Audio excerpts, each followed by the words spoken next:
It is the Tea Podcast. It is Friday, a lot of people's favorite day of the week.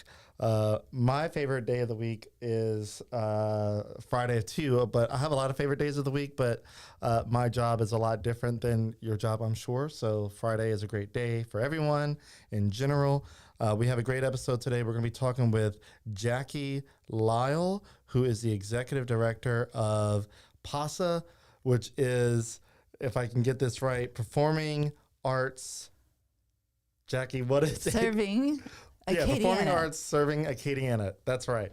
PASA. So we're going to be talking with her, how she got started with PASA, what is PASA, how is it different from the ACA, all those fun things. Real quick, our studio sponsor is OptimizeGP.com. Optimize Generator people.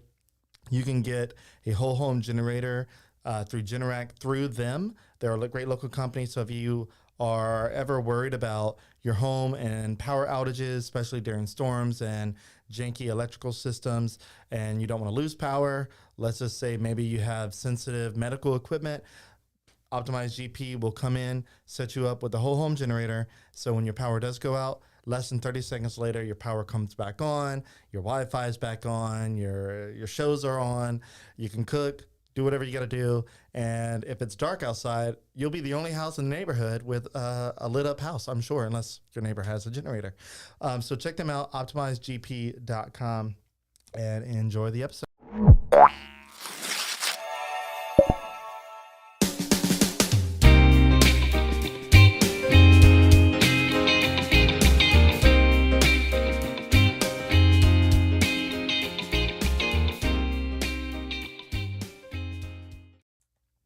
All right, and our presenting sponsor is Chase Group Construction.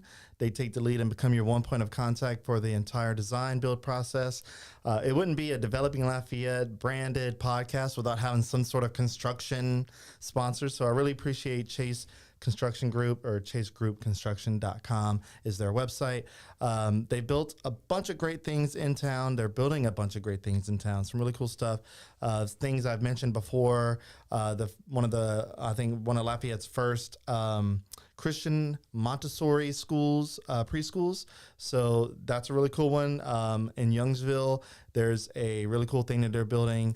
It's called Smash. It's a pickleball restaurant. So that's interesting, and they built some fat pads around town too. So check them out, chasegroupconstruction.com, and we really appreciate their support. All righty. Okay, Jackie, welcome to the Tea Podcast. Thanks for having me, Ben. Yeah, so tell me a little bit about you first. You've been in the community for a hot minute, because I know some people that I talked to that said that they knew you for a while and they've worked with you and done some stuff, and you've been with PASA for a good minute. So, yeah, who are you? Well, I'm actually from Oberlin, Louisiana, so from a very tiny town. I grew up in a family that went to two things: sporting events, because my dad was a coach, and to performing arts events. And that has flavored my life for a very long time. Actually, my entire life, it's been a part. And we moved to Lafayette when I was 7, and when moving on to Kali Saloom Road area was moving to the frontier. We lived on East Bayou Parkway, and there was still every now and then a cow in the yard in the morning. And, grew up here, went to school at LSU, came back, got married, went to work for the Times of Acadiana after a stint with Clairol. So I got some great training at a Fortune 500 company.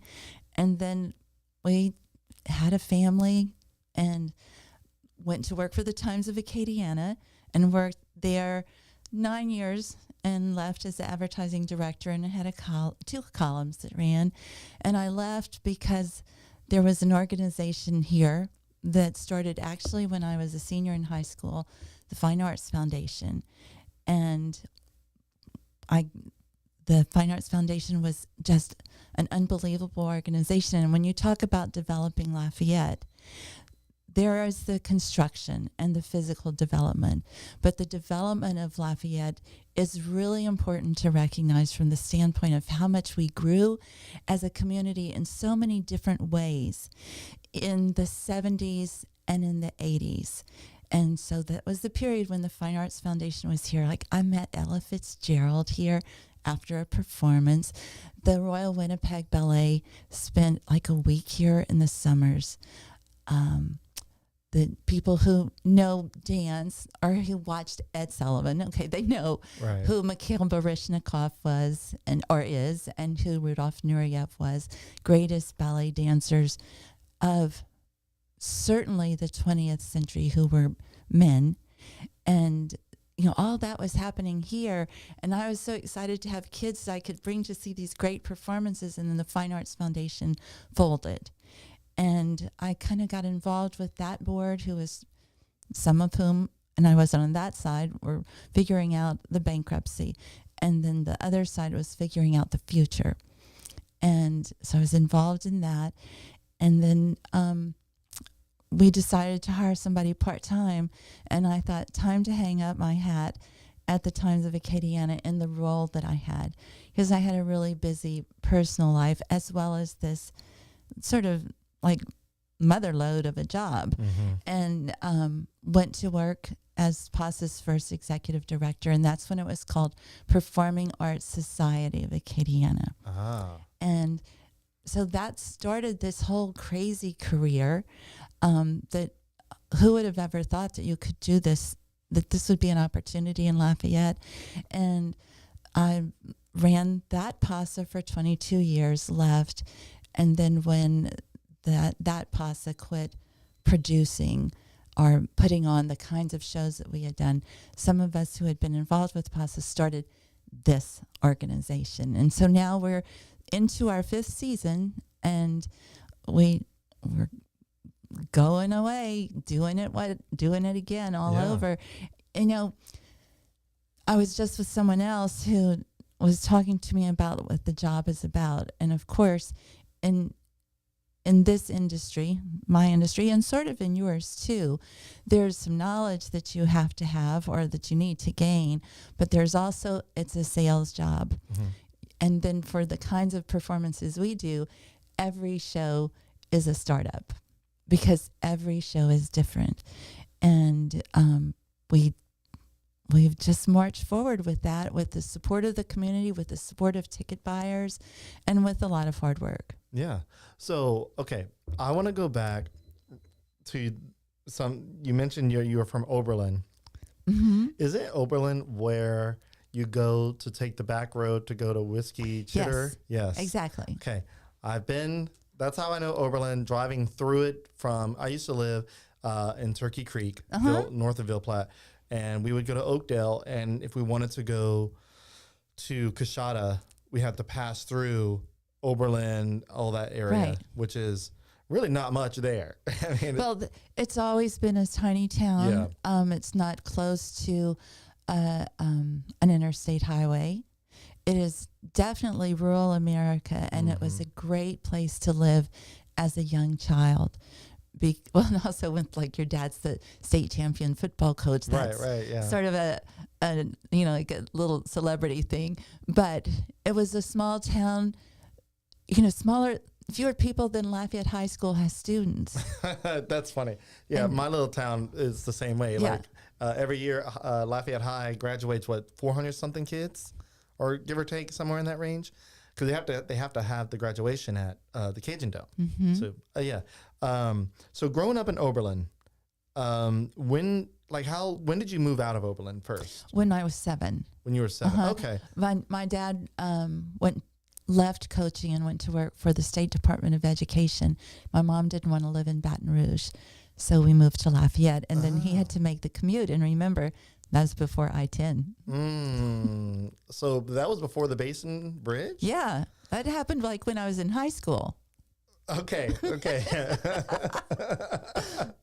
All right, look, I've seen, there's a video going around, and I want to say, I don't know who did it, who posted it. It was one of the Louisiana, state pages, and they posted a video of the Basin Bridge being built. I shared it on my page, and that video has, probably close to a little over 250,000 views, and people were fascinated by it. But the video appears to be like old, but if you look at the equipment and the way people were in that video, it looks like it was in the 60s or 70s. It was in the 70s. I was in high school, and I'll tell you, it was such a big deal that when it opened, people just went and drove across the bridge for the sake of, I babysat for some kids whose parents were going with another group just to drive across the bridge. Wow, that was an event. Yeah, it was. And it changed so much. Yeah. The continual build out of the interstate highway system has been so important to industry, to travel, to families being able to connect a little easier, and to get to Tiger Stadium. Yeah. Just some of those things. So, yeah, I remember so my dad worked at the state capitol, and in the summertime we would go to work with him because, he would pay that elevator operator $5, and she would let us ride up and down the elevator with her all day long. But we did go that way, and we stopped at DC's little capitol in Krotz Springs all the time. There were so many political hot spots. That's another whole podcast is where pods of political activity were going on during those days. Yeah. So because you remember there was no email. Yeah, no email. There were no cell phones. The Basin Bridge really didn't exist too much before that. So everybody took 190 to get to Baton Rouge. Right. And so that's the same way you do now when I-10 is shut down. Yeah, right. When it's congested, it's just quicker to go all the way north to Opelousas and then take 190 all the way over. And then apparently I-49 didn't exist too much before the 80s either. It was shortly before that. There was no I-49. And I tell people about where I'm from, and they're like, oh yeah, I used to pass through Turkey Creek to get to, the north part of Louisiana. I'm like, well, you just didn't take I-49. They're like, I-49 didn't exist. I'm like, oh. Right. I was born in 86. So. Well, you were born in modern times. I know. Apparently I was born in modern times in the South Louisiana, man. Because I don't know a world where I-49 and I-10's, the Basin Bridge didn't exist. So. Well, I can tell you when we lived in Oberlin, the way we came to Lafayette was we went from the highway that I can't remember the number of that connects Oakdale, Oberlin, Kinder. Yeah, I can't remember the name of the highway either. To Highway 90, and then we would go through Jennings, Crowley, Rain. Wow, Dusau. to get to Lafayette. Yeah. Oh, because my God. I-10 wasn't open yet. So we were frontiersmen in so many ways. That is wild. Off Collie Saloon Road when it was a 2-lane road, and when Ambassador Caffrey was New Flanders Road and it was gravel. And even that area for people who know Bois de Lafayette, you turn from Collie Saloon Road onto East Bayou Parkway and you drive down, and then you come to a boulevard section. The blacktop stopped at the boulevard section, and it was a gravel road to Ivanhoe, and then there was a little stretch of East Bayou Parkway between North Loxley and South Loxley, I'm pretty sure, that was blacktop. Wow. And then it was a gravel again. So much has changed. And so I guess to kind of go back to your point, Lafayette, even before I started developing Lafayette, the page, the company, Lafayette was going through different stages of development. And it always has been, obviously, because the road structures and all that stuff. I couldn't imagine traveling down a gravel road in Lafayette today. That would be bizarre. But apparently it was gravel road to get to Judy's Inn at one point. Yeah. That was wild to see. Right. Well, Judy's Inn Judices built it facing a field. And behind the Judy's Inn is the Old Maurice Road. Mm-hmm. but they knew that the highway was coming, that 167 was coming. So they built it facing the field so that once the road came, they were in the right juxtaposition for enterprise. They literally built on the edge of town. They did. You know, the subdivision right behind is Holden Heights. It's where we live. And that was the second subdivision in Lafayette. The second? Yeah, Arbolado was the first. Wow. So it's, you know, and then, you know, when we talk about developing Lafayette, we can't talk about developing Lafayette without talking about Maurice Hyman. Because without his investments, his determination to bring oil and gas here, Lafayette would not be what it is. It's just like, you know, today research shows that if it had not been for international populations immigrating into Houston, Houston would not be the fourth largest city in America today. There's a book called Prophetic City, and that information is in that book. It's a wonderful read. Yeah, it's crazy to think that Houston is the fourth largest city and what it took to get it to that point. Obviously, oil and gas is a big part of it. Yeah. But yeah, that seems like an interesting read. It is. I'm happy to loan you the book if you want it. I've always thought it was interesting because I thought Atlanta was a huge city. It's a big city, but we were driving there earlier in the summer after school. My little boy got out of school, and that was the first time we ever went to Atlanta. And on the 6, 7, 8 hour drive, we were just Googling like, oh, well, Atlanta's got to be like one of the top 10 largest cities in the country. And I looked up the top 10 and it wasn't there. I'm like, it's got to be there. It's like known for. I'm sure their information was wrong. Well, so apparently it's the 34th largest city. And I was like, 34th? That feels like it should be much higher. But I know Chicago, New York, Los Angeles, and then Houston. And Miami's a big one. But like the top 4, I think, is Chicago, New York, Los Angeles, and Houston, I think. But yeah, it's crazy. It's crazy to think about. So I want to go ahead and find that stopping point to get my next sponsor in, and then we'll dive deeper into PASA and all that good stuff.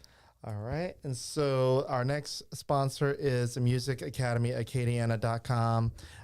They're a local school here, great local school founded by Tim Benson, a UL Lafayette Music School graduate. He's also in a cover band that him and a couple of friends started called The Criers, and it's named appropriately because if you are a fan of early 2000s alternative rock punk music, they are that cover band for all that type of music. So if you were in high school between 2000 to 2009-ish, all that music that you listened to in the car whenever we had CD players in the car, they play all that and they sound just like all the bands. It's really kind of cool. They have a great band. So, but I say that to say that his influence with the band and the school is a perfect match. They are a great school. Over 500 students in and out each month. They teach guitar, drums, violin, all the strings, all the wind instruments, even your voice, which is a wind instrument. You can beat on things. You can be young, you can be old to learn music there. You can bring your kids. They also have an in-house award-winning studio. So if once you learn your music and you hone in your craft, you can actually record an album there and be distributed. And it's like a very well-rounded place. So check them out, Music Academy, Acadiana.com. Great local sponsor, and we really appreciate them. Okay.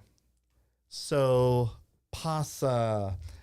So you mentioned earlier that there was a PASA before that ended, right? If I'm understanding that right. And it was the Society PASA. This one is Serving Acadiana, Performing Arts Serving Acadiana. Is the old PASA and this PASA truly different, or is it it's definitely different because one had one tax ID number and one name. Got it. So it's and a the completely other one different has entity. Yes, it's an entirely different entity.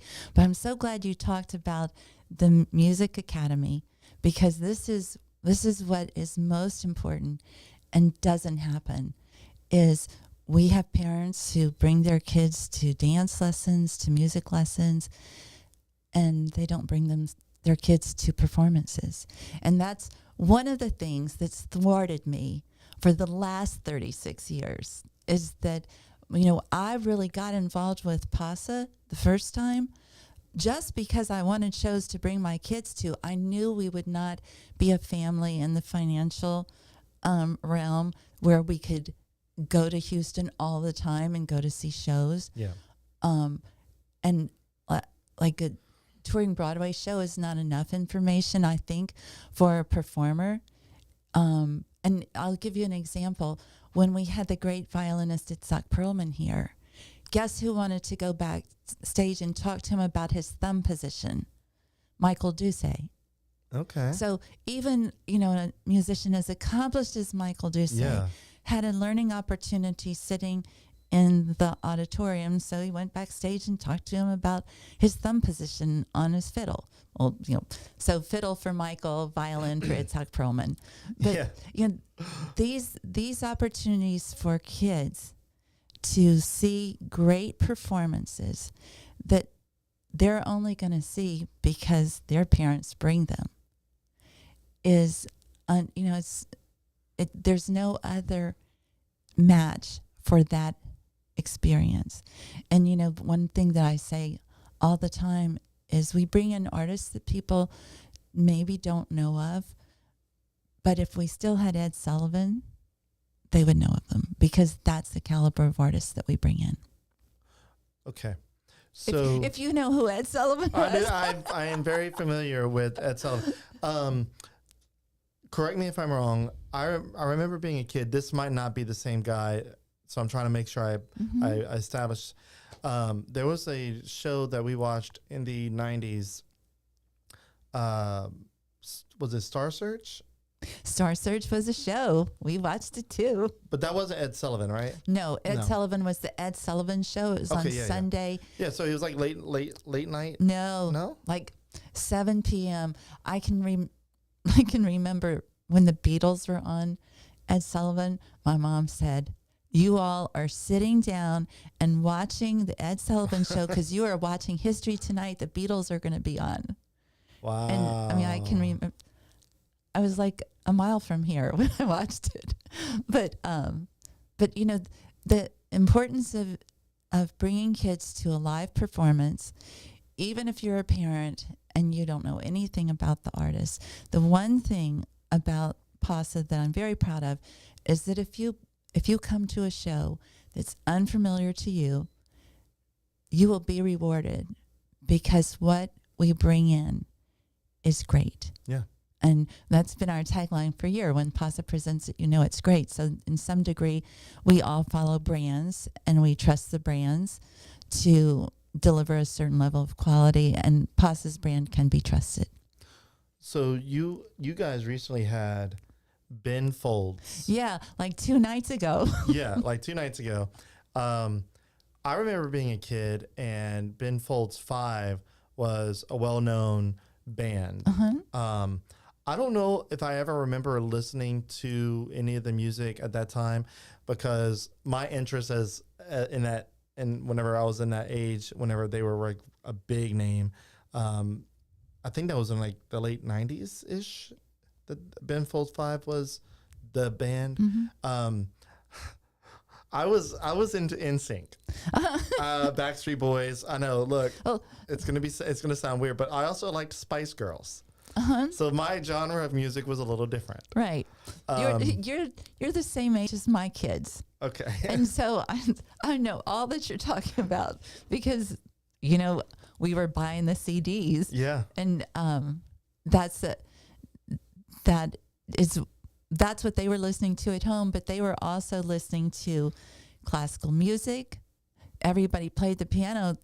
You need to be listening. That's one way to learn. And then they were also going to performances so that their education in that cultural arena was expanded. And I can tell you as a parent, I never imagined the impact that my kids going to those performances would have on them in the future. Their knowledge as adults and what they bring their kids to is heavily influenced by their experiences from a young age. Mm-hmm. And, you know, the first performances they went to, you know, parents say my kids are too young. Well, maybe not. Maybe tell them, like, explain. It's going to be, the first act is going to be as long as a cartoon. So you can watch a cartoon, you can stay in your seat and be still for the length of a cartoon. Yeah. And, you know, that they went to everything. They went to soprano recital. They went to dance. They went to opera. And, you know, I got them started with going to opera by like, we had VHS tapes, by putting a VHS tape of an opera in. And then they were really intrigued that they could read the translations. Like, they were really proud that they could understand what was going on by reading the translation. So it's about an expansive exposure for kids. Yeah. And it's meant so much to our family. Our youngest daughter left because she graduated college early and went to the Kennedy Center as an intern, and she stayed for 4.5 years and had a world-class experience in so many ways, as well as in her professional development. But the funny thing was, this is the quality of performances we had here. She saw all these artists that she knew from, you know, doing carpool with an artist. Yeah. It was just a kind of an exclusive, sort of rarefied moment. But, you know, that had a big impact on all of my kids. So my childhood experiences and all that good stuff, because like I mentioned, I grew up in a small town too. Mm-hmm. I didn't move out of that small town until I moved out twice. 19 years old, went to Lake Charles, came back, and then moved out whenever I was 24 on my own to come to Lafayette. So I was pretty much in this small little town of, you know, less than 500 people for about 20 years. We didn't see any performance arts shows or anything like that. I didn't even know what that was much, unless it was on TV. Right. I didn't really know much of anything in that world. The only thing that I remember going to see live in person was usually rodeos. Because that's what they had. A special kind of performance. It's a performance. It's indeed. an art. It's a dangerous one. But so my exposure and admittedly is limited in the fine arts kind of the world. But I do appreciate that world. It's just being exposed to it wasn't a thing that it would have been nice, but I can't blame my parents for that. The number one reason people don't go to a show or to see the kind of stuff that PASA brings in is because they weren't brought as a kid. That's what people will tell me. So for parents, what's the remedy for that? Do it. Like, when did you first have broccoli? Or when did you first have an avocado? Because you were in Turkey Creek. Yeah. You did not have avocados no, growing up. No, avocados in Turkey Creek. I tried broccoli probably, you know, give or take a little over 10 years old, and I didn't care for it. Avocado, my mom and dad, they did like guacamole. So when we would go to a Mexican restaurant, because those are very readily available in South Louisiana, I would see the green stuff, and as a kid, I didn't want to eat it. But my first time eating, I guess, avocado, but in guacamole form, was at Tampico's in Lafayette. I was over 24 years old, and once I tasted the guacamole, I got curious about avocado, and so if I saw avocado on a sandwich or something, I wouldn't steer away from it. I wanted to try it. Thank you for stretching that out to exactly my point. Yep. Is the more you experience stuff, and it's okay. I mean, I brought my kids to things where they've looked at me and said, "Mom, never again." Yeah. I mean, And, bringing other family members, brought my aunt to this one particular show, and she looked at me and she said, never again. So, and I have been to things where I will say never again. Yeah. But I wouldn't have known about never again if I hadn't gone the first time. Right. And then I wouldn't have known about, give me more, if I hadn't gone the first time. And a great example of that is opera. So you mentioned opera to people who don't know about opera. Well, really, opera is silly or tragic. There's usually some sort of sexual tension, not unlike television. And you have this whole set up. It's really lovely. Well, opera is unbelievable sets. And then because of, the technology today, there's translations. So you know what people are singing, even if you don't understand the language or if the style of the voice doesn't help even with English. But I had to learn about opera. So I had only gone to see Madame Butterfly 3 times, and I still didn't really get it. Okay, it's kind of like the kid who came to a daytime performance for students who had to read To Kill a Mockingbird. Oh, yeah. And he came to a daytime performance of To Kill a Mockingbird, and we walked out. He said to his friend, now I understand what that book was about. So in opera, we have all the tools, and we started doing, we booked the New York City Opera National Company. This is years ago. I want to say it was 1994. And this was the first time we brought opera in, and then it got worse. And this is what I mean by it got worse. The opera company lost its date in Biloxi and called and said, can you keep them for an extra day? I said, well, and do what? And they said, well, how about an educational performance? Okay, how much money? I said, $15,000. I said, oh, can you do 2? And they said, yes. And I raised the money to cover that extra fee, and we put on 2 daytime performances of The Marriage of Figaro, which is a crazy opera. And we had 3,200 junior high through high school students attend the performance.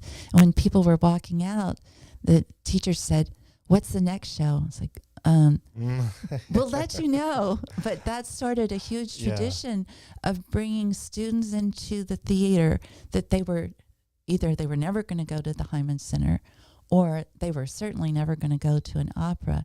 But it was a school outing. And as I say, these are not field trips. They're not days off. They're alternative classrooms. And, then you expose kids to opera where, in the arts, just like in your business, there are so many different careers. Electricians, carpenters, accountants, attorneys, you name it. Yeah. There's not just artists. There are administrators. There are marketers. It is a whole environment of itself that requires specialized expertise that is available to be learned. Some of it transfers easily from a similar path, but like a CPA who's accustomed to working with for-profit businesses has to learn to look at a not-for-profit business in a different way when you're talking about balance sheet, return on investment, ROI, all those things. It's a whole industry, and it's become even bigger because of things like the interstate highways and because of technology and because we have a way to know about stuff more. Yeah. So it's a cool place to land. No, definitely.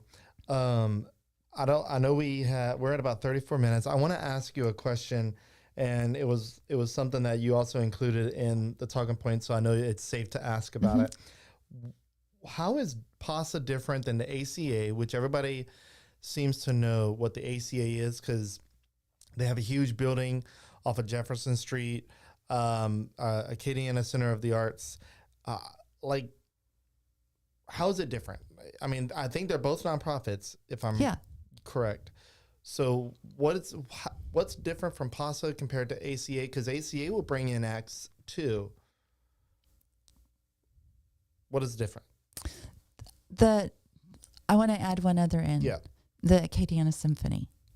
Okay, yeah. Okay, because that's different also. So the Acadiana Symphony, for the most part, is a producing organization. They produce concerts. That means they hire the artists, they organize the whole thing, and they put on the show that they organized. PASA is a presenter. Okay, so in the for-profit world, a presenter is a promoter. Okay. And like this, Ben Folds thought I said I was a prisoner. And it's the second time somebody's heard me say presenter and thought I had said prisoner. So presenter. Yeah. You got to over-enunciate a little bit. Yeah. And we are strictly a presenter. Our office is a little bit bigger than your studio here. Okay. Okay. We are presenter without a hall. That means we rent the spaces where we want to be. We are here for the sake of presenting. The Acadiana Center for the Arts came out of the Acadiana Arts Council that always had its core mission as arts and education and as the umbrella organization for other arts organizations in the region of Acadiana. Today, the ACA is a venue. It's a visual arts gallery, an exhibit space, and it's a huge arts and education arm. We have arts and education, but we're not their arts and education. We do different stuff. So our arts and education is really focused on daytime performances for students through an MOU that we have with the Lafayette Parish School System. So we bring in shows that students in grades 6, 7, and 8 in the public school system attend. Our arts education afterward is more about the artists that we have and the relevancy that we connect between the artists or the topic in our community. So for instance, we have the What's the Constitution Mean to Me show in January. We're going to have an essay contest about what the Constitution means to me. Oh, wow. When Roger Genvier Smith comes in November 14th to do his one-man show in honor of Jean-Michel Basquiat, we have an opportunity to introduce the artist Jean-Michel Basquiat to people in our community who aren't familiar with this artist's work, who is deceased, but one of his paintings just sold for $98 million. Wait, 98 million? Yes. Oh, Okay. And okay, yeah. so do you want to know more about Jean-Michel Basquiat? Do you want to know, was he French? I'm guessing he wasn't. Well, he's lived in Los Angeles. But the actor who's doing the show, Yeah. Roger Genvier Smith, was a friend of his. So a professor from the university is going to give like a workshop, I think hands-on thing around Jean-Michel Basquiat. And then Roger will come in and he will give his workshop, Performing History, where he goes through how he develops his one-man shows. They're all about historical characters. And then Mark Anthony Thompson, who has created the sound design for the show, is going to give a workshop on sound design. People who are listening who are interested in sound design, when do you have that chance? Yeah, there's No. not many chances No. for that. Yeah. So we're not a gathering place. So we can't have more than 5 people in our office. So Yeah. So you We- rent out the spaces that you use. right, and we chose Baranco for 2 reasons. One, it's in a part of town where there is not cultural resource. I mean, Leah Porter has Park Village on Moss Street, which is like an arts, multidisciplinary arts hive, but there's no something you can go to. The other thing is, there are so many venues in our community that are not used. This theater at Baranco is one of them. It's 400 seats. It's an historic building. It's 100 years old, and it's very easy to use. And so, like, our shows don't belong in the Hyman Center, many of them. They belong in a smaller venue, and the economics of being at the ACA versus being at Baranco are entirely different. We can take huge risk at Baranco and pretty much insulate ourselves from anything.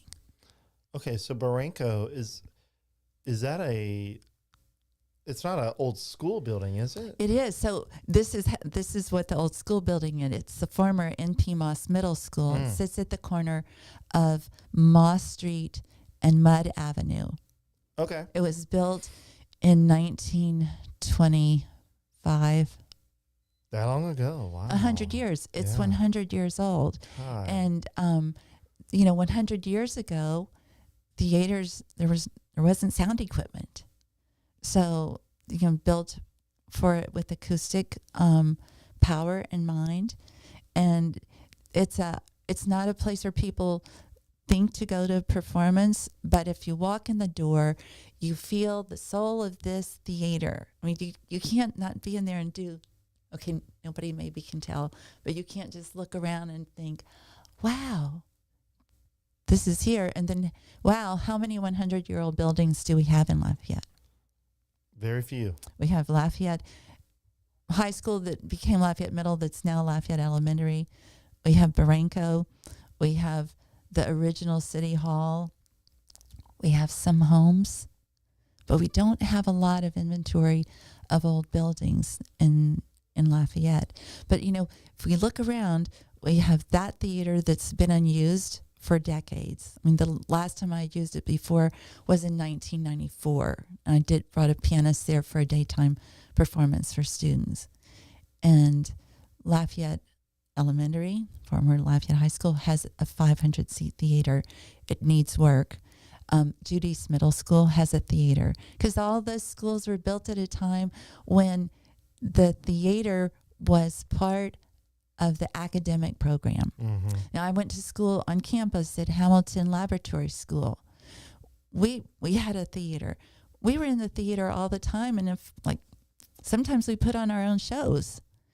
So there's a large inventory of theaters, yet we tend to have all performances in 3 at Cité des Arts, at the ACA, and at the Hyman Center, and then, of course, at the theaters on UL's campus. So to bring people to a new area and to offer a different area, a cultural resource, is just really important to the development of our community. Yeah. Yeah. And obviously with Ben's Fold, y'all had that at the Hyman. The Hyman Center, yeah, because we need that many seats. Yeah, you needed the capacity. Right. But we pick and choose what goes where, because it's not particularly fun for an artist to come in, even if, so like we brought in Philip Glass. Do you know who Philip Glass is? Okay. Philip Glass is one of the most important living contemporary composers. He's been involved in music. Dickie Landry, who's from here, was in the Philip Glass ensemble. Okay. And people who follow Philip Glass, they love Philip Glass. At the time, our option was to do Philip Glass at the Hyman Center. There were probably 475 people who came. Was that a good choice? Well, those 475 people would never have had the opportunity to see Philip Glass perform live. I am so glad that I got to see him perform live. And so now we know to look around for other venues where something might be a better fit, both for the artist, for what the kind of show it is, and for the audience. Because when you have 475 people in the Hyman Center, then the audience is like, well, like, where is everybody? So it's really important to match venue with artist. Yeah, yeah. You gotta. You definitely have to manage the expected capacity. Speaking of, so with Ben Folds that just happened, how did everything go with that? It was great. The only thing, like, Mother Nature was not particularly cooperative. No, Wednesday was rough. Because, well, my phone app, my weather app said that the weather was going to end at 5:00. Well, it didn't. But it went really fun. And we know that one of the things that we have to do is to build the audience experience beyond what goes on inside the theater. So we had a buzz before the show at Whiskey and Vine, and anybody could go. It was Dutch Treat, but just like a place for people to gather. And then before we do the shows at Baranco, we have porch parties, so for the location of Baranco is 1 block away from North Sterling. Okay. Yeah. And they're the most beautiful inventory of old houses is right there. So we have a porch party at one of the houses before Baranco because, for some people, please, I don't really get it, but you can't bring alcohol to a school. And some people are like, I'm not going to a show if I can't have a drink. Well, okay, so go have a drink at a house. Yeah, and then come over. Yeah, right. So they call that pre-gaming. It's the tailgate, but just not in the parking lot. Exactly. We do those shows at Baranco, the pop-ups at Baranco in partnership with 100 Black Men of Greater Lafayette, who really bring the literal manpower to help us do those shows. So they help us set up we transform the way the yard looks, and then they have golf carts. So if people need a shuttle from their car, they get a ride to the front door of the theater, and we just elevate that experience. It's not the experience that kids have when they go to school during the day. Right. It is a more adult, kind of, oh, look how pretty sort of experience. So overall, you've been in this role for how long as an executive director for PASA? And so, I had 22 years before, and then starting with in 2019, that's when 2015 is when we started the new organization. In between, I implemented an artists in residence program at Loyola University, and I launched a national tour for the Apollo Theater, which we actually tech rehearsed and launched in Lafayette. It was the Apollo Theater in New York, 125th Street. It was the first time they sent out a tour for an international tour to help build the Apollo brand outside of the United States. Wow. And did that, and I got my real estate license by accident. And how do you get it by accident? Because I didn't mean to. What? And you just took a random test, and all of a sudden, here's your license. I didn't take a random test. I did take the real estate exam, but that's like another whole story. But at any rate, so that and after I finished the project for the Apollo, someone I knew who's a booking agent said, could you work for me? And I thought, well, this will just be a great education to learn the other side of the contract. And so I did that for 18 months, and that was like enough information. Yeah. Oh, yeah. So that's what I've done. Mm-hmm. The Apollo, I remember being younger, watching the Apollo on TV. Yeah. And they had this block of wood, like a tree stump or something. It's still there. And they would rub it for good luck. Yes. Anybody who goes to New York City should schedule the historic tour of the Apollo Theater. My kids were in band at Lafayette High School, and so I organized their New York trip to Carnegie Hall.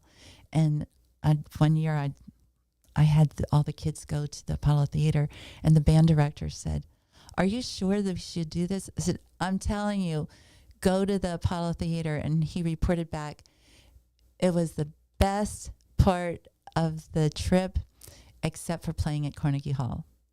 The tour is so interesting because we think about the Apollo Theater, we know it from there, but James Brown played at the Apollo Theater 200 times, and when he was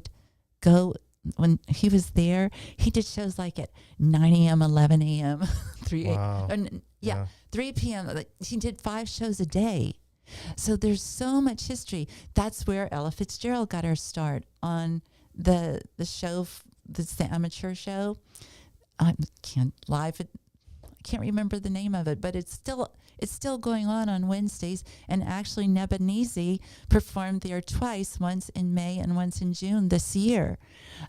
So yeah, you can go to the Apollo Theater. You can rub the stump. It's still there. Okay. Look, I love that. Okay, so one of the things I've always wondered is, in your position, or you may have someone else that does this, but how do you go about connecting with performers? How do you pick the performers? How do you schedule them? Like, what is the function and like the thought process of picking people to come to Lafayette? Is it you're just kind of like sending emails like, hey, we'd like for you to come to Lafayette, or are they reaching out to you? Like, what's that process look like? Sometimes I will pick up the phone and call somebody in particular. Ben Folds is an example. And then there's also a huge barrage of contacts from booking agents. But we start with kind of a vision of what we want to accomplish, who we want to reach, and I'm talking about the audience. Who in the community do we want to attract and reach and have some sort of meaningful impact on?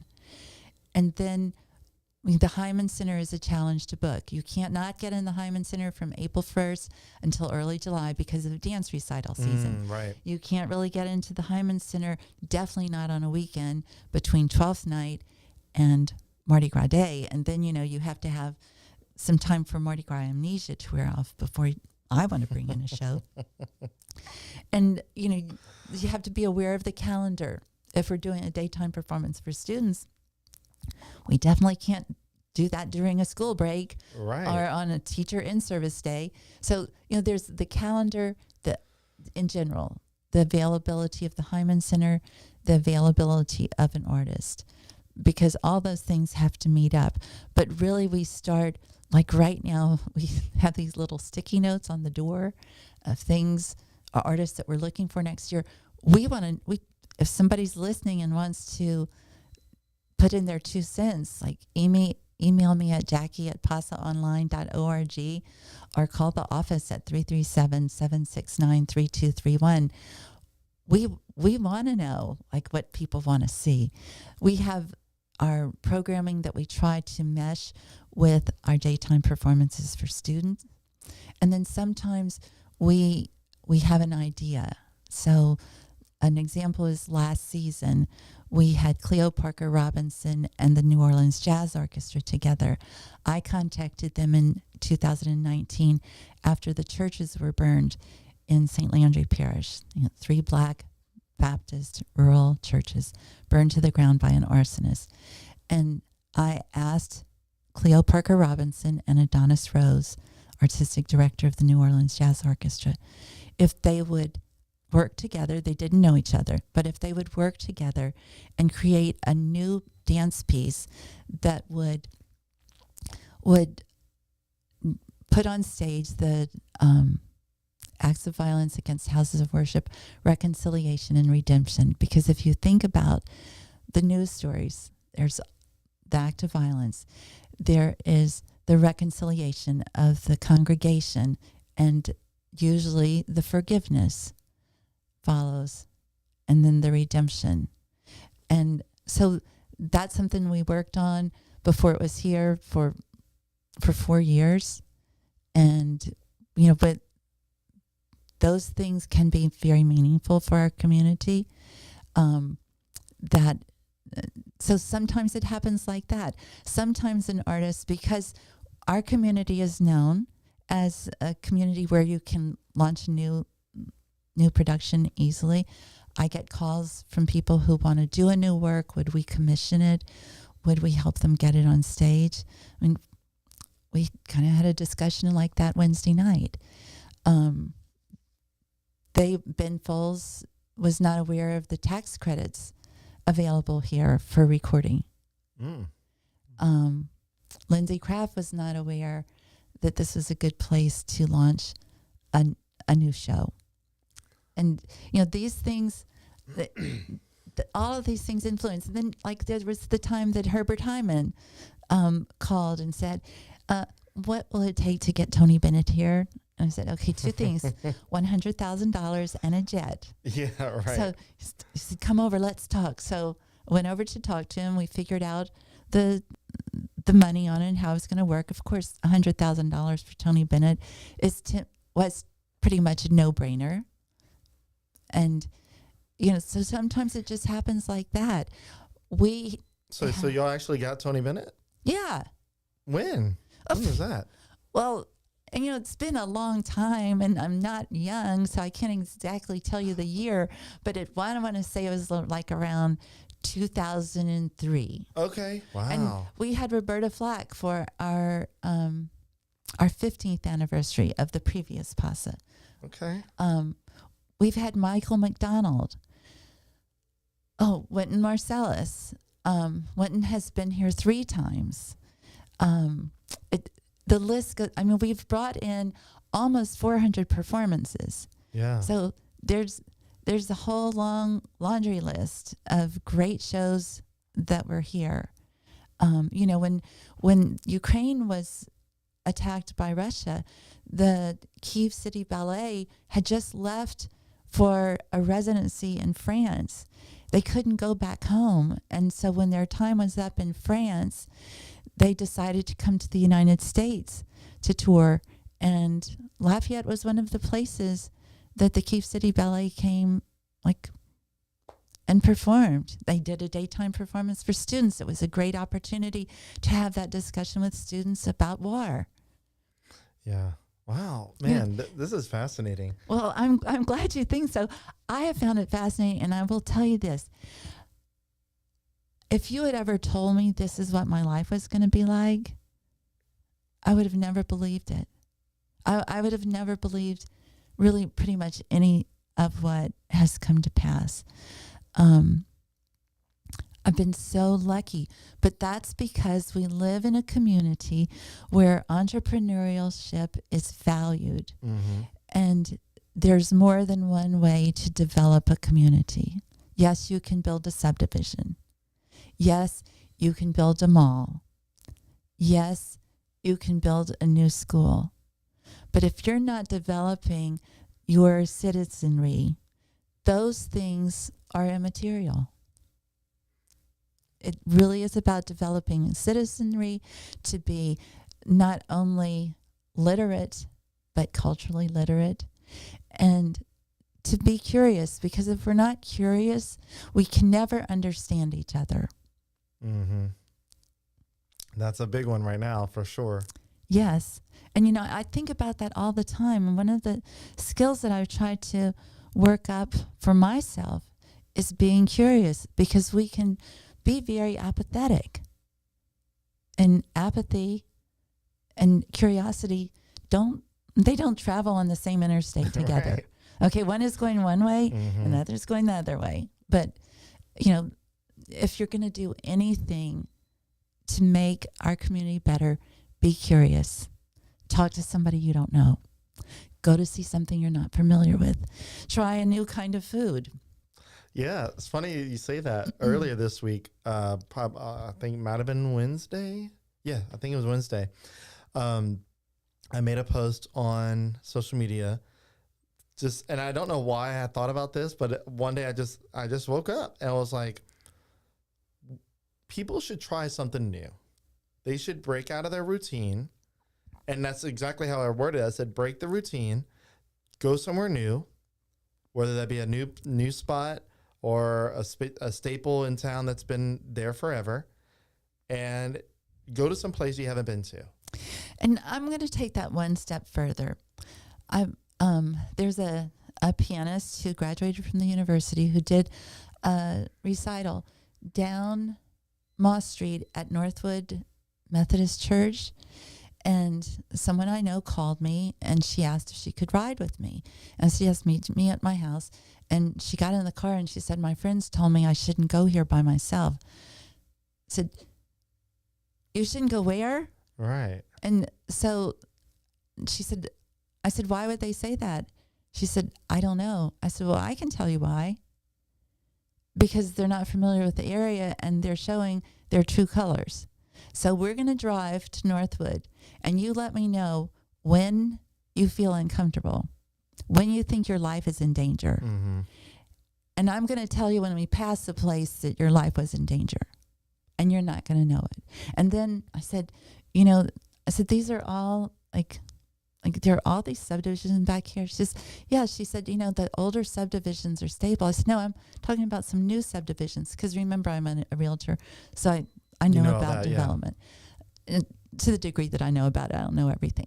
But, that she was not going to go to hear a pianist that she really wanted to hear because of the area of town. Because she was unfamiliar with it, and because her friends told her it wasn't safe. That is not fair for us to do to each other, period. Mm-hmm. Of course, every place, and in real estate, I have clients who always ask the question, is this a safe area? And I'll say, well, you can go on the sheriff's website and check it out. But if you do that, go and check my address where I've lived for 41 years. And we're going to have the same number of pings. Yeah. That's one thing that holds our community back, and it's really sad. I agree. I see that especially whenever I talk about the Northgate Mall. So that's a big one.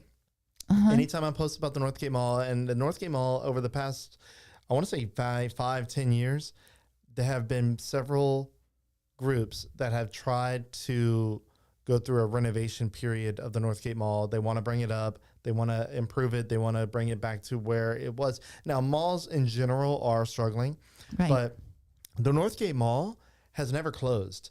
And people in the comment section, whenever I write about the Northgate Mall or talk about it, they go, oh, I thought that's been closed. I'm like, it's never closed. And then people think the Hyman Center has been closed. Right. I know. It's just a lot of misinformation there. And also, another common comment is, oh, you better be careful when you go to Northgate Mall, because you're gonna get shot or you're gonna get mugged. And I go in the comment section and I say, I've been to the Northgate Mall several times, and I have never once felt like my life was in danger. Are there some interesting people that walk around every once in a while? There are. They walk around all over. Right. Even on the south side of town, there are some interesting characters. I don't know if anybody that's listening to this, but there was at the corner of Ambassador and College Saloon, in the fastest growing part of town right now, not too long ago, less than 5 years ago maybe, on the corner, somebody took his own life. Mm-hmm. On the corner of that road. Things happen everywhere. Right.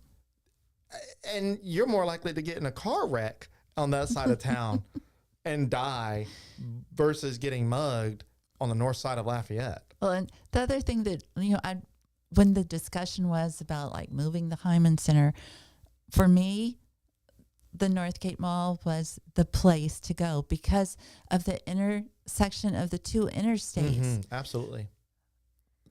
We have so many people living north of I-10 and in the area around Arnoldville, mm-hmm, and Brobridge, all those communities, yeah, that people are flocking to go to Costco. Yeah. They could get to a performing arts center right there easily. And the important thing is every place that a performing arts center has been placed in an area of a city or a space that needs revitalization, that has done the trick. And then, so I was talking to one of our big supporters about this, and he said, but, it's not safe. Did you forget there's a police precinct Literally right behind there, it? Yeah. Like, it's further for the police to get to the Hyman Center than it is. Yeah. So at any rate, statistically, luckily somebody has bought it and has plans for redevelopment. A local guy from Burr Ridge, actually. I know, it's wonderful. But that, back to the point. Yep. Be curious about the other people who live in our community. Be curious about what goes on. You'll have a more exciting life. Like me bringing my kids to something that they said never again. Well, they did see it once, and they were able to use their discernment to know that they didn't want to go back. Yeah. It's like a whole taste treat. Just go taste something new, even though you're not eating it. Yeah. I mean, but I get what you're saying. I think, the general concept is trying something new, breaking out of the box a little bit. And I think I feel like that's becoming something I'm seeing more from people, like especially now when in Lafayette, there's a lot of influencers starting to pop up. Like in the past year, tons of new TikTok and Instagram influencers, even on Facebook, that are showing places in and around the Lafayette area, Acadiana area, that people never knew about. And so these influencers will go there, show it off, and all of a sudden in the comments, people are like, I never knew this was here. I didn't know this existed. Or another thing is, I've always wanted to try this place, but I was too scared. But now that I see someone gone there and I see what it's like, right, they're going to go. So it's almost like breaking that barrier a little bit. It's absolutely the case. It's why we who read travel magazines, that's not me, but we who read travel magazines or watch travel shows find out about places we've never been to. But the beauty is that we have so much right here that you don't have to get on a plane. You don't have to go down the interstate. You can just go right here. We can live very, very, very full lives without stepping outside of Lafayette Parish. It's very and possible. Then there's more fullness if you go just across the parish line. Right. Anytime you go down a new road, Oh yeah. There's that thing about the road less traveled. Go travel it. Yeah. Well, look, we are just over an hour. Is there anything that I did not bring up? You mentioned the Baranco Center. You didn't mention that you have pop-ups there, or you might have, but it wasn't really. That's so.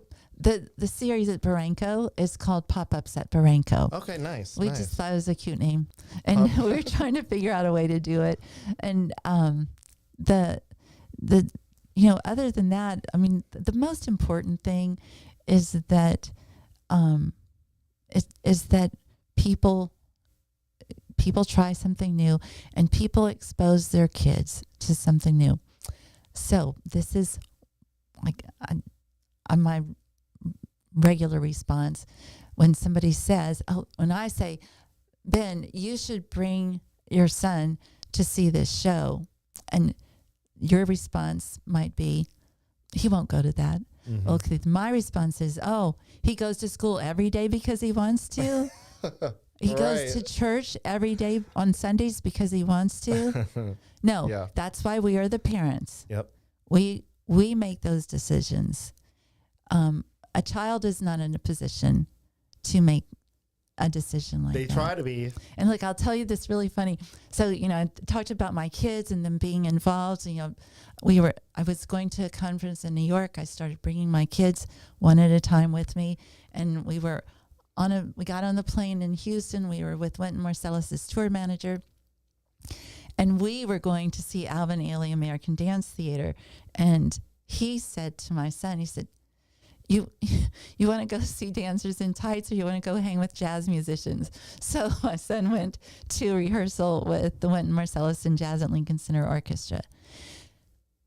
That's a rarefied experience for him. But anybody who comes to a show at the Hyman Center, with the rare exception of somebody like Ben Folds, can have an opportunity to introduce their kids to something. They can meet artists, and it just makes it a more rarefied moment and gives them a connection. Because why do we go to see our favorite football team when they're losing? Because we know somebody on the team, or because we have a connection to them that's either been established just as a fan or not. But like, you have a son, if he's on T-ball, where you just go to T-ball just for the heck of it to see any team? No, you go because your son's playing. Exactly. And when you build that familiarity, then it's something that is a desired opportunity. When my youngest daughter was 3 years old, she had already been to performances, and I wasn't going to bring her to hear the great soprano Dawn Upshaw in a recital. Okay, that's like a piano and a singer. And she came out of her bedroom, and she like put on her velvet dress, and she was pulling up tights, and she said, "Me go too."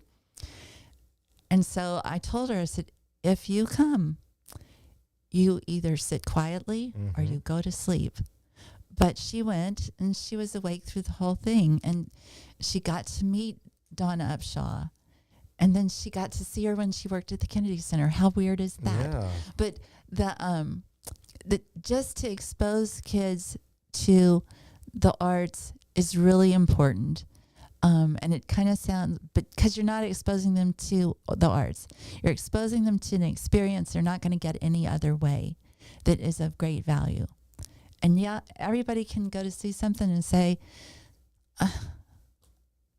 never again. But at least they're given the chance to say never again. So I was talking with Drew earlier this week, and we were looking at some of the next things you'll have coming up. And one of them is something that looks like I think my son might have an interest in. I think it's Avatar. Avatar, The Last Airbender in concert. So Avatar, not the one that was at the movie with the blue people, but Avatar, the Nickelodeon series. Yeah. It's very wholesome. It's beautiful. If you go on Netflix, you can watch Avatar, The Last Airbender. So it's a compilation of the animated series performed with a live orchestra. So now you've gotten me started. Okay. So your son should go to see Postmodern Jukebox too. Okay. And your son should go to see What the Constitution Means to Me. And your son should go to see Flamenco Vivo, because when are you going to bring him to Spain to see flamenco? Never. And when is he ever going to understand that the hands are a percussion instrument and they make different sounds? So, get you some tickets, man. Yeah, look. And look, this is the other thing. The first time when Marcellus came in, he said, your son's going to come to the concert? I said, is Crawford going to come to the concert? And I said, no, it's school tomorrow. He said, so? He said, you think he's going to learn more in school tomorrow than he will at the show tonight? So that's it. Never thought twice about bringing somebody to a show and them staying up past their bedtime. Okay. Yeah, look, because we have very strict bedtimes too. Yeah, we did too. 7:30 p.m. showtime. Wow, that's a lot earlier. Showtime. But you, they were little. Yeah. You stay wait. Like if your great aunt had come in from Japan, and this was the only time your son was ever going to be able to spend time with her, would you make him go to bed at his bedtime? No, of course not. Same thing. I can build a good argument for it. No, you can. You are definitely you're definitely making a good case. I do want to bring him to something, so I'm not going to ask him if he wants to go, because I know that he will find interest in one of the things that you mentioned. So I'm just going to bring him, and we're going to see what happens. So remember, like the You have to sit still. You don't, and this is the difference, okay, between going to an arena show and coming to a show in a theater. For the most part, when the show starts, you stay in your seat until intermission. You go to the bathroom first. You get something to drink, just a little bit first. Mm-hmm. Then you sit in your seat. Don't bring kids to a show who are hungry, because they're gonna be hungry, and then there's not gonna be anything to eat. Sit in the show. At intermission, get up, stretch, talk about it. Have a discussion. Talk about it on the way there. It's what boosts the brain to have more engagement. Yeah. Talk about it after. What part did you like? What part didn't you like? What did you think of that? How about that screen? Yeah. There's so much to talk about. It's good. It's good character building. Even for like Ben Folds the other night, I've listened to the music, but I've never seen him perform. And of course, his marketing materials say he's a piano virtuoso. Oh my God, watching Ben Folds at the piano, and I have seen tons of pianists. Watching Ben Folds at the piano was an education for me. For other people there, maybe it was entertainment. And of course it was entertaining for me. But it was an education to watch how he used the piano and to listen to how he used silence. Yeah. Silence is one of those things that is underappreciated. It's very much a part of the artistic process. Especially if you listen to jazz, and you listen not for the music, but listen for the silence, you'll see where the skill comes in. Because anybody with technical expertise on a keyboard can play jazz, but you're really going to love the jazz when the person knows how to use silence. And I love jazz. I love it. Well, next time you're listening, listen for silence. Okay. Yeah. Now you got me wondering, because I listen to a variety of jazz. Sometimes I don't know the band or the singer, and I just like the way it sounds. So next time I'm in my car listening to it, I am going to pay attention to the silent parts and see what Jackie is talking about, because I'm pretty sure I've noticed it, but without noticing it. Like it's a part of the song. It makes the song what it is, but sometimes you listen to things as background and just just going through the day. But to actively listen to each note and purpose behind it, sometimes you're like, man, what they did right there was wild. Well, it brings me to another thing. If dance was any easier, they'd call it football. Okay, so people are like, oh, no, I'm not going to dance. Well, that's people who've only been to dance recitals. Okay, dance is an extraordinary art form. It is physical, and if it was any easier, it would be called football. It's just not a contact sport usually. Yeah. But it is an athletic feat that, unlike football, is coordinated with sound, that has extraordinary lighting, and can make you laugh, can make you cry, can make you feel a whole wide range of emotions. But if PASA has done one thing besides bring in opera every year that touring opera was available, it's no longer available, it's that almost every major dance company in the United States has performed here. Wow. And it would not have happened if it wasn't for PASA. And that is an important part of developing Lafayette. That is the perfect way to close this out. That's the perfect way to close this out. Jackie, it has been a pleasure. You seem to be very well-rounded in the art space, especially performing arts. Obviously, you have to be, and I appreciate that. And I am now encouraged to want to go to a show, more or less to introduce my son to more things, because I think that's important. And this might have been the conversation I needed to have to foster that movement. Yay. And I hope for your listeners, it also spurs them on to think about it. Yeah. Well, I think there's been a few people listening, and actually we had a comment. I don't know how or why they were watching, but I appreciate it. It's a page off of YouTube called Explore Yorkshire, and they were watching from York, England. Well, hello. Which is wild. So really appreciate them from watching that far out over the pond.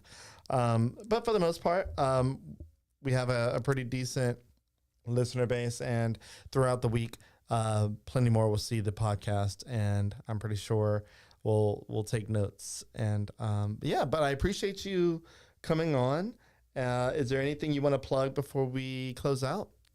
Well, our next show is Avatar: The Last Airbender in concert at the Hyman Center on October 23rd. We're starting at half an hour early in consideration of younger people who are coming. So it starts at 7.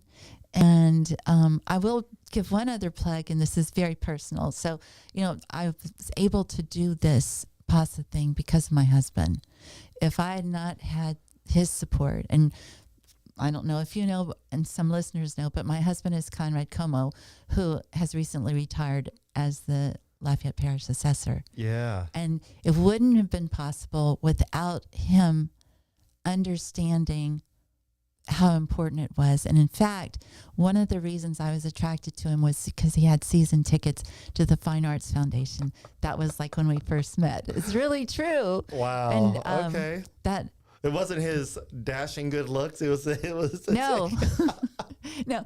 And then the other thing I will do, this little funny tidbit. The first time we commissioned a new dance piece, it was told the story of the settlement of South Louisiana by the Acadians, and he ended up being in it. And he made his Lincoln Center debut and got a big write-up in the New York Times. Wow. Love that, dude. He wasn't dancing. He was telling Cajun jokes. Gosh. And Conrad, so I had the opportunity of listening to him present at Leadership Lafayette whenever I was in that class for Lit 36, our class 36, and which is the best class ever, by the way. Of course. Yeah.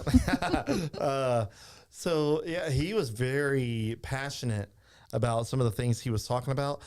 That was also the year where he was his last year, so he was exiting. So he had some things to say, which is interesting stuff. But yeah, man, you guys are a interesting power couple there. Well, I don't know about power, but we have had a very interesting life together. Yeah. That's awesome. Yeah. Well, again, I appreciate you coming on. This was good.